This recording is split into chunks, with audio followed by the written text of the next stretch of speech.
Pathfinder was birthed from Paizo's concerns about Wizard of the Coast's new licensing system that came with Dungeons & Dragons 4th edition books. As a response, Paizo opted to adapt the D&D 3.5 edition by rebalancing the rules, adding more content, creating their own world, and calling it Pathfinder. The rights to the Pathfinder video game license first went to Obsidian, whose card game adaptation was met with a lukewarm reception. Owlcat Games took over afterwards and produced Pathfinder Kingmaker, a tactical RPG that better embodied the spirit of the source content. The game was so well received, Owlcat Games was able to develop their latest title, Pathfinder Wrath of the Righteous. The game is set in a world besieged by demons.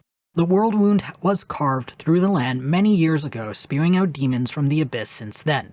Blessed with incredible powers, the player is finally able to create an opening for the original inhabitants to drive back the demons and save the world. The story is interesting. The plot is the bog standard hero epic where the player has incomparable powers that will help them save the world, but it's well executed. The lore is tightly woven, the quests are interesting, and pushes the plot forward at a good pace. The characters are a bit straightforward. It's not a horrible thing as there are so many characters to keep track of. The main character and party members all have alignments that Pathfinder inherited from Dungeons & Dragons. The party characters and dialogue options for the player follow the alignments rather strictly, though the player does have options for neutral answers. Nuance is not exactly the game's strong suit. More importantly though, the simplicity never devolves into caricature. The character depth never gets deep enough to ever escape the reality that the party members are designed to be shuffled around with very little loss to the plot. I was pleasantly surprised to discover the writers excel at humor. The writers know when it's the right time to slip in a good joke to lighten the mood without derailing the whole game.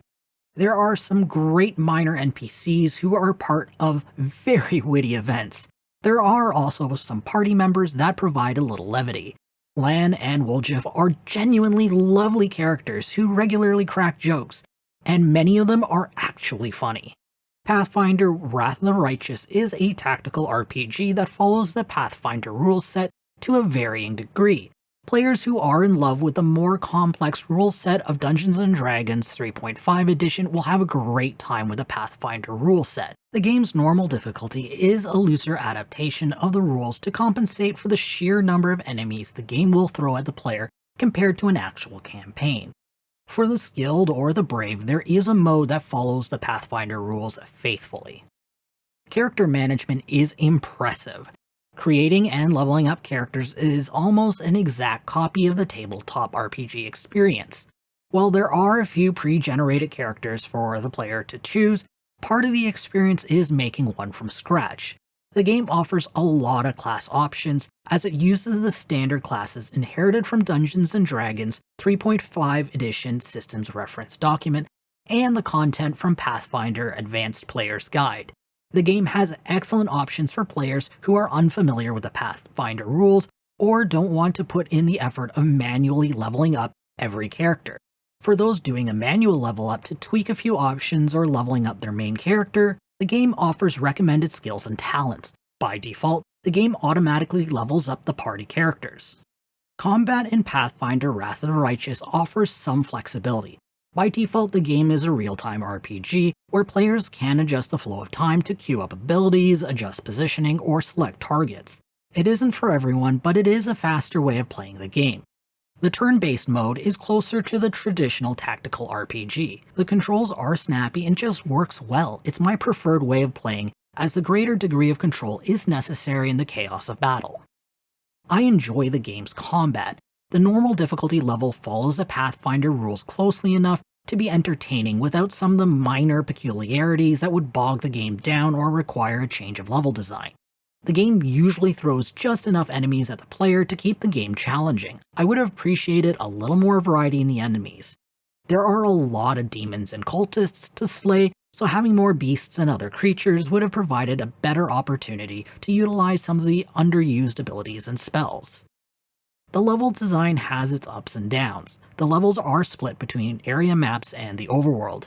The overworld is simple and easy to understand. The area maps are where things unravel a bit. The maps for quests are excellent. They are well designed with plenty of nooks and crannies to explore, traps to avoid, and puzzles to solve. The random encounters, on the other hand, are incredibly repetitive and boring. It feels like there are only 3 or 4 maps, and players will spend a decent amount of time fighting off these encounters. It feels like the developers are unnecessarily stretching out the game, as the enemies are often too easy for the player's party. Controlling the army of Crusaders is a major part of the game. It is designed to represent the march towards the demon hordes. Demon armies protect the roads in certain locations. An army is required to clear out the enemies so the party can proceed. While the idea is nice, the execution is lacking. Battles are painfully simple compared to the party combat. An auto-resolve function is available and almost always provides better results. Considering the game runs smoother with the auto-resolve, one must wonder if the mechanic was even necessary to begin with. Pathfinder Wrath of the Righteous still has some ways to go with the user experience. The tutorial is decent. I like that the tutorial will repeatedly pop up for specific mechanics until the player permanently dismisses it. Unfortunately, the encyclopedia isn't thorough enough. Some key terms in tutorials have entries, but there are some serious holes. There is a tutorial covering army combat, but the encyclopedia doesn't have the entries. There are some quality of life features that would improve the user experience. The game does not always provide error messages with enough details or visual cues to explain what the problem is. Unless the player is very familiar with the Pathfinder rules, players will need to deal with a good bit of trial and error to figure things out.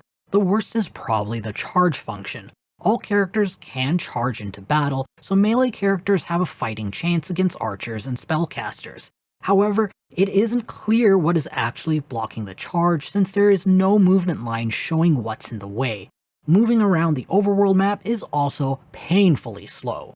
The game still requires a good bit of bug stomping. I often ran into issues where the turn would not end properly, requiring me to switch to the real-time mode for a short while before returning to the turn-based mode. I also ran into characters who were impossible to manually level up, even though the prompt to switch to manual mode was selected. The UI feels a little unfinished. There are many feats, skills, and abilities that don't have art. Instead, they have a generic icon displaying the acronym in a fancy font. The item management UI could also use a bit of work. While equipping characters works well enough, managing items within the bag could use an improvement. The icon to designate a better than average item has the same icon regardless if the item has a common buff or a unique named item. While the filter options are good, a sort by value option could be added. Bulk selling stacks is also awkward. Instead of using a modifier key to sell an entire stack with one click, the player needs to click on the items fast enough to trigger a scroll bar to select a set number of items to sell to the vendor. Pathfinder Wrath of the Righteous follows the standard Western fantasy art style. The 3D game graphics leans towards a realistic look. I appreciate that the 2D artwork looks like it was torn out of the pages of the Pathfinder gamebooks. It's a major part of making the game feel like a Pathfinder game. The technical options are very good for an RPG. There are plenty of graphic options to tweak.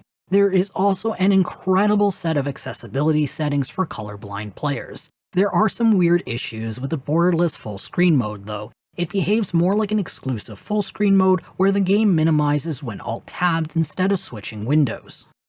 The audio experience is solid. The soundtrack is composed of the traditional epic instrumentals and fits the emotions of the game well. The sound effects are realistic and have enough variation.